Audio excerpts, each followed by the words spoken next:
नमस्कार।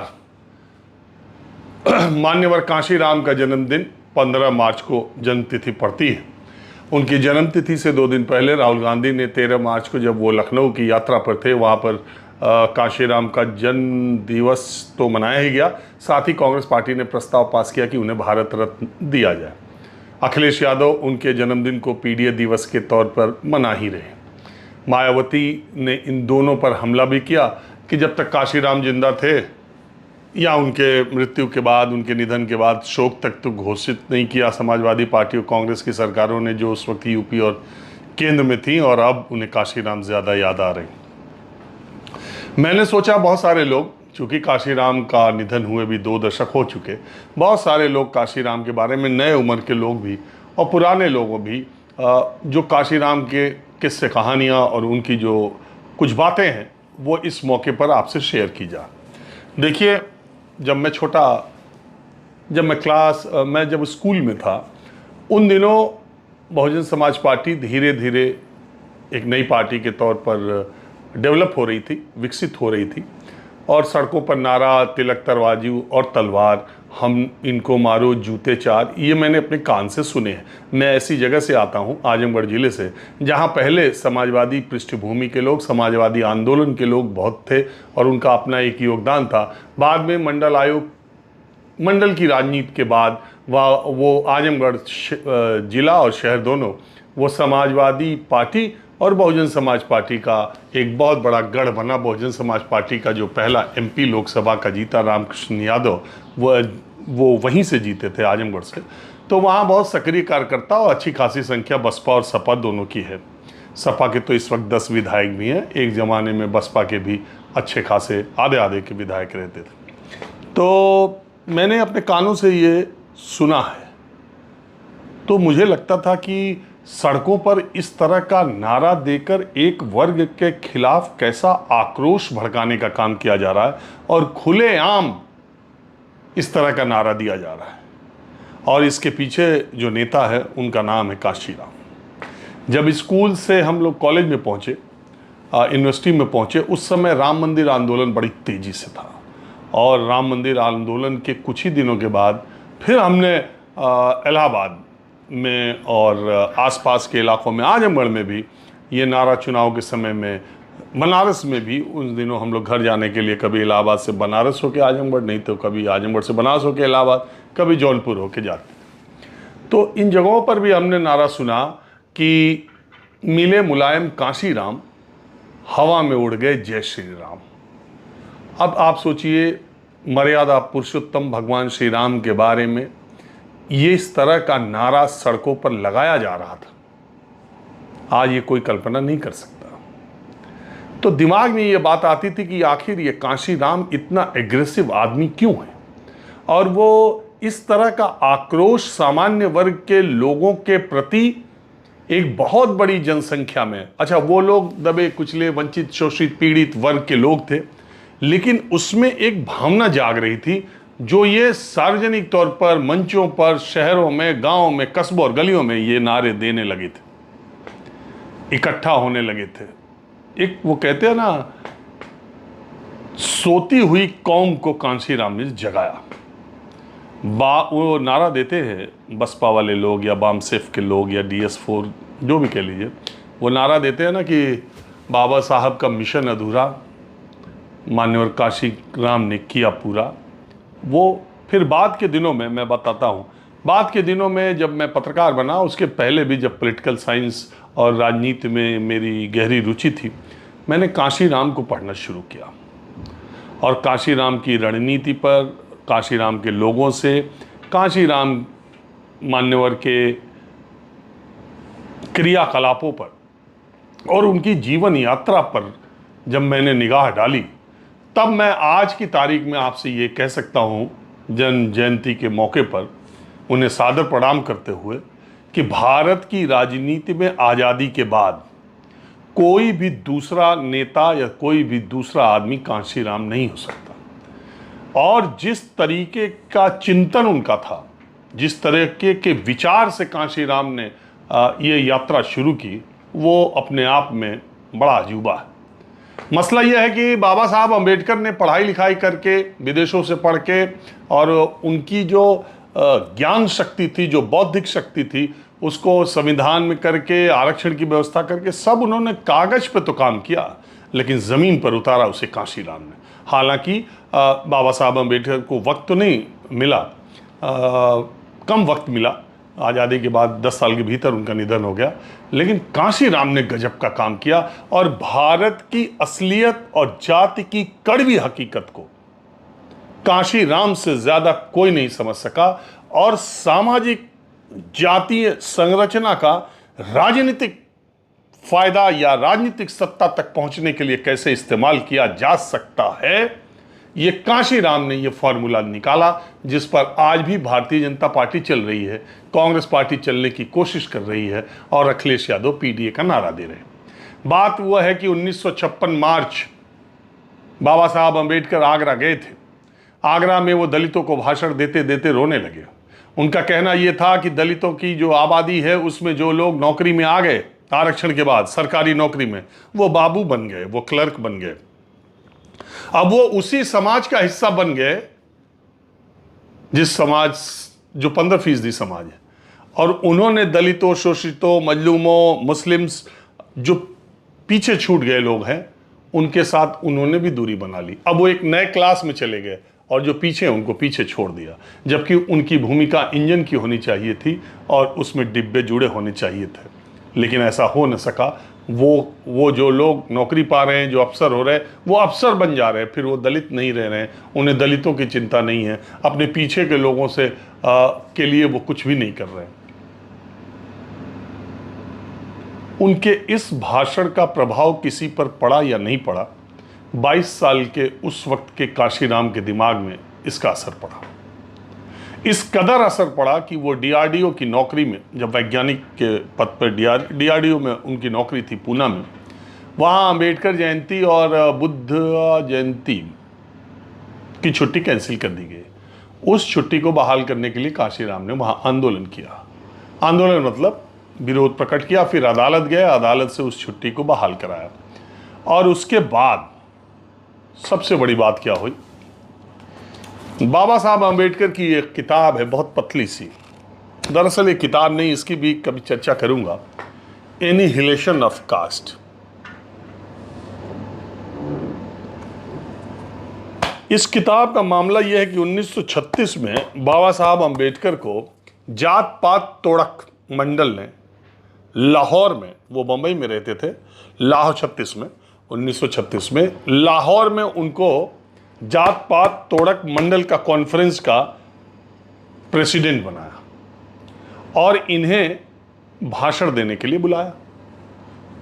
देखिए, जात पात तोड़ो मंडल, तोड़क मंडल, जात पात तोड़ने के लिए, एंटी हिंदू कास्टिस्ट सिस्टम के खिलाफ वो मंच था।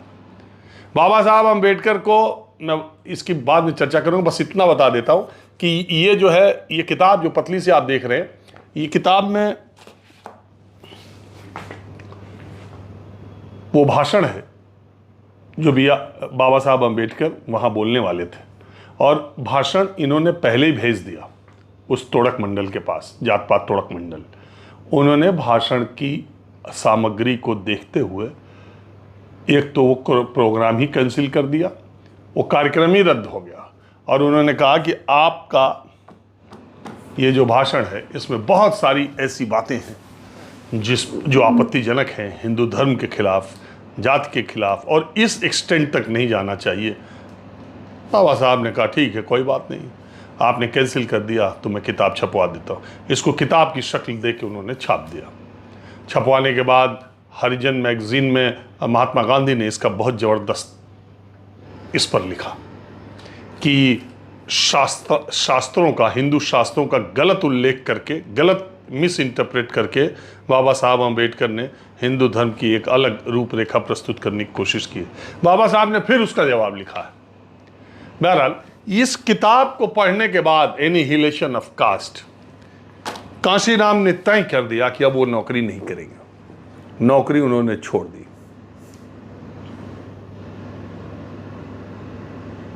और आरपीआई, जो अंबेडकर जी ने ही बनाई थी पार्टी, महाराष्ट्र की रिपब्लिकन पार्टी ऑफ इंडिया, उसमें शामिल हो। उसके क्रियाकलाप कुछ ही दिन देखने के बाद, अच्छा, उसमें धीरे धीरे बाबा साहब के नहीं रहने के बाद उसके जो नेता थे वो धीरे धीरे कांग्रेस में दूसरी पार्टियों में जा रहे थे। कांशीराम को लगा कि ये जो पार्टी का ढांचा है, स्ट्रक्चर है, इससे कुछ नहीं होगा। कांशीराम ने गजब का आइडिया निकाला। ये आइडिया निकाला कि बाबा साहब अंबेडकर ने कहा कि जो लोग नौकरियों में चले गए वो तो बाबू बन गए और पीछे वालों को छोड़ दिया। उन्होंने, कांशीराम ने उन्हीं लोगों को टारगेट किया। उन्होंने एक संगठन बनाया 1973 में, 6 दिसंबर 1973, 6 दिसंबर को बाबा साहब अंबेडकर का महापरिनिर्वाण दिवस। उन्होंने बामसेफ नाम का एक संगठन बनाया, ऑल इंडिया बैकवर्ड मुस्लिम कम्युनिटीज एम्प्लॉयज फेडरेशन। बामसेफ नाम के संगठन का उन्होंने शुरुआत की, जिसमें नौकरी पेशा लोगों को जोड़ा और उनको जोड़ा। उनका आइडिया ये था कि जो संगठन, जो समाज सामाजिक रूप से मजबूत नहीं होगा वो राजनीतिक रूप से कभी नहीं मजबूत हो सकता।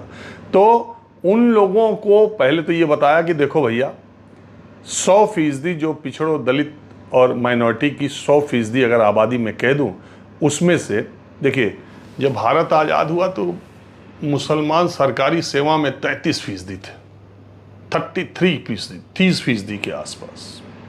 दलितों का तो कोई गिनती नहीं थी। तो उन्होंने कहा कि देखो, अब धीरे धीरे धीरे धीरे दलितों का 1.5%, माने कुल आबादी का 1.5% लोग, 1.5% लोग सरकारी नौकरी में आ गए। अभी 98.5% लोगों के लिए काम करना है। उसके लिए ये 1.5% लोगों को कुछ त्याग करना होगा। आप सरकारी नौकरी में हैं तो आप राजनीतिक काम नहीं कर सकते, तो आप समाज को, बहुजन समाज को उठाने के लिए आप एक संगठन बनाइए, आप मिलिए, मैं फिलॉसफी देता हूँ। फिर उन्होंने समझाना शुरू किया, चंदा लेना शुरू किया, कंपलसरी महीने का चंदा लेना शुरू किया। फिर कोई आयोजन होता था तो चंदा, ऐसे 10-15 लाख लोग सरकारी कर्मचारियों को उन्होंने पूरे देश भर में जोड़ लिया। यात्राएं शुरू कर दी, सब कुछ करते करते 78 में, 5 साल जब 78 में हुआ तो वोट क्लब पे एक बड़ा सम्मेलन किया। और फिर कांशीराम के दिमाग में आ गया कि अब राजनीतिक कदम आगे बढ़ाना चाहिए।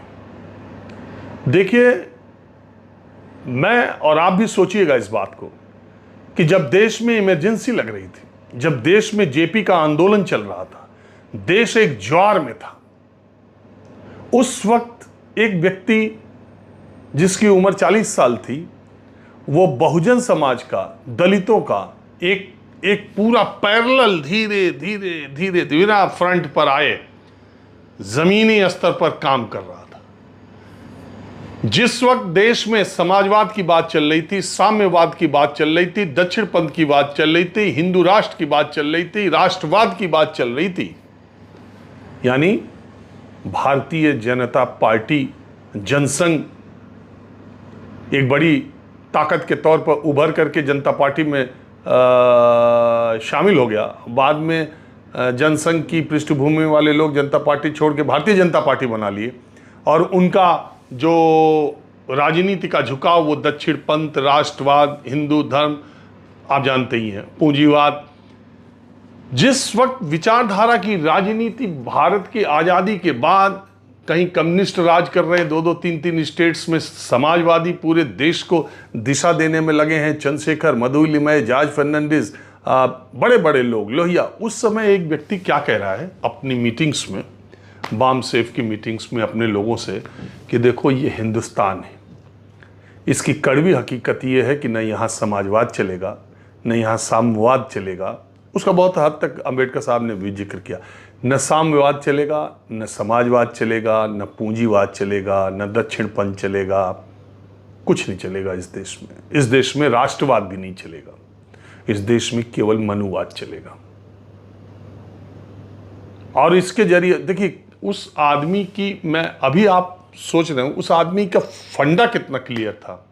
वो अपने लोगों को कहते थे कि देखो, मैं पंजाब से आता हूं, पंजाब में ब्राह्मण उत्पीड़क नहीं है, तो कास्ट सिस्टम ऐसा हमारे देश में बना है कि हिमाचल में ब्राह्मण, मैं उनके शब्द बता रहा हूं जो अपने लोगों के बीच में वो बताते थे। कई किताबों में इसका जिक्र है, वो किताबें मैंने पढ़ी, मेरे पास भी है, तो मैं किताबों के आधार पर, अध्ययन के आधार पर आपको बता रहा हूं। तो वो कहते था, कांशीराम कहते थे मान्यवर, कि हिमाचल प्रदेश का जो ब्राह्मण है वो उत्पीड़क भी है और उत्पीड़ित भी है। पंजाब का ब्राह्मण नहीं, लेकिन उत्तर प्रदेश में दूसरी स्थिति है। वो हमेशा अपने लोगों से कहते थे कि जितनी हमारी आबादी,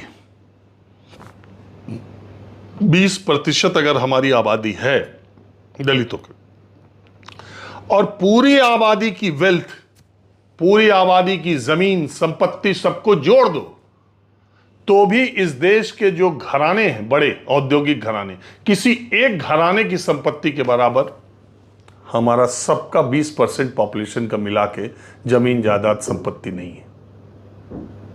तो जब बाबा साहब ने एक वोट का इंतजाम कर दिया है, तो जिसकी जितनी संख्या भारी उसकी उतनी हिस्सेदारी।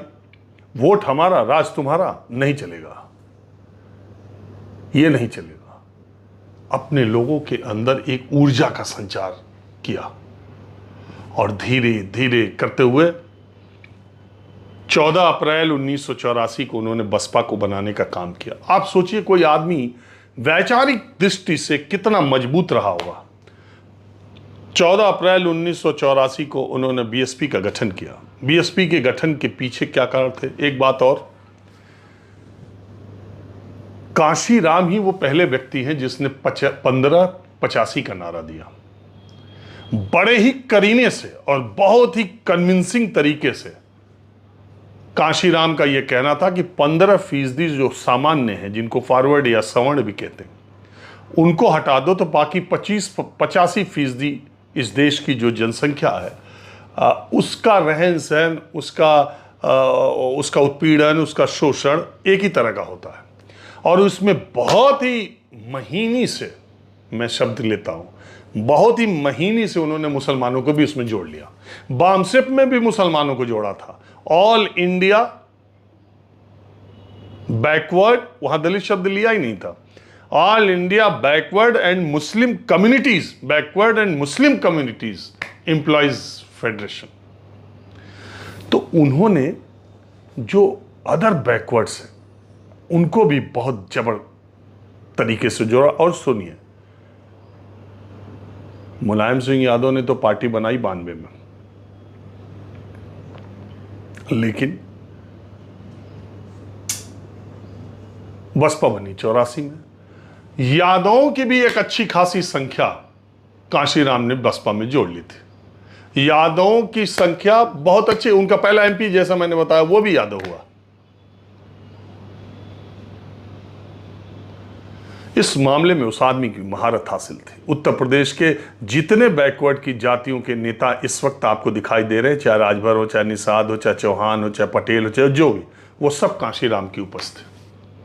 बस मामला यह हुआ कि कांशीराम ने एक फॉर्मूला यह दिया। उनका यह कहना था कि वोट हमारा, राज तुम्हारा नहीं चलेगा। उनका यह कहना था कि दलितों का अगर नेता दलित नहीं होगा तो उसे दलितों का दर्द नहीं पता होगा। जो उसी कम्युनिटी से निकल करके आएगा वही नेतृत्व करेगा तो उसे पता चलेगा। असली नेतृत्व तभी होगा, दलित ही दलित का नेता हो सकता है। अब उनके इसी फार्मूले को बाद में पार्टी में दरकिनार किए जाने के बाद या मायावती का दखल बढ़ने के बाद, इन्हीं सब चीज़ों को, उनकी उसी फिलॉसफी को पकड़ के ओम प्रकाश राजभर ने कहा राजभर का नेता राजभर ही हो सकता है। जब दलितों का नेता दलित हो, राजभर का नेता राजभर, चौहानों का नेता चौहान, पटेलों का नेता पटेल। वही फार्मूला जो कांशीराम ने दिया तो वही फार्मूला इन लोगों ने अपना लिया। और जैसे कांग्रेस एक समय में करती थी टोकेनिज्म, जिसको कांशीराम कांग्रेस पर बहुत ज़्यादा, उनको नेहरू गांधीवाद से भी बहुत चिढ़ थी। गांधीवाद से बाबा साहब अम्बेडकर की किताब में ही उस पर जिक्र है, तो गांधीवाद भी से जिक्र था। और उन्हें ये कहना था, कांशीराम अपने लोगों को ये बताते थे कि देखो, वर्ग संघर्ष की जो बात कम्युनिस्ट करते हैं, साम्यवाद, कि दो ही वर्ग है, अमीरों का और गरीबों का, ये हिंदुस्तान में नहीं होगा। क्योंकि हिंदुस्तान के ईंट भट्ठे पर अगर बैकवर्ड काम करता है, दलित काम करता है और फॉरवर्ड काम करता है, एक ही स्तर के सबके आर्थिक पृष्ठभूमि है, सब 1 रुपया मजदूरी पे काम कर रहे हैं, लेकिन जब लंच ब्रेक होगा तो दलित अलग खाना खाएगा, दलित का पानी ब्राह्मण नहीं पिएगा, मजदूर रहेगा, मजदूरी तो वो करेगा, लेकिन वो दलित का हाथ का खाना नहीं खाएगा, न दलित का हाथ का पानी पिएगा, दलित उसका पी लेगा, दलित उसका छू लेगा तो उसको दिक्कत हो जाएगी। तब वहां पर जाति समझ में आती है। तो इसलिए हिंदुस्तान में वर्ग संघर्ष नहीं चल सकता। और ये जितने वाद हैं, ये मनुवादियों के पोषकवाद हैं।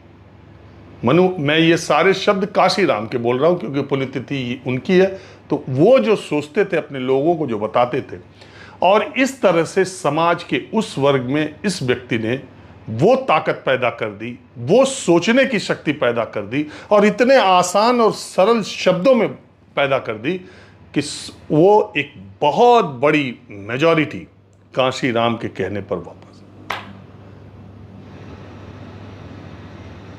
और काशीराम ने वो फार्मूला दिया जो पहले वो कांग्रेस पार्टी का जो हमला करते थे, तो वो कहते थे कि कांग्रेस पार्टी बटन दबाने वाले आपके नेताओं को उन्होंने रखा हुआ।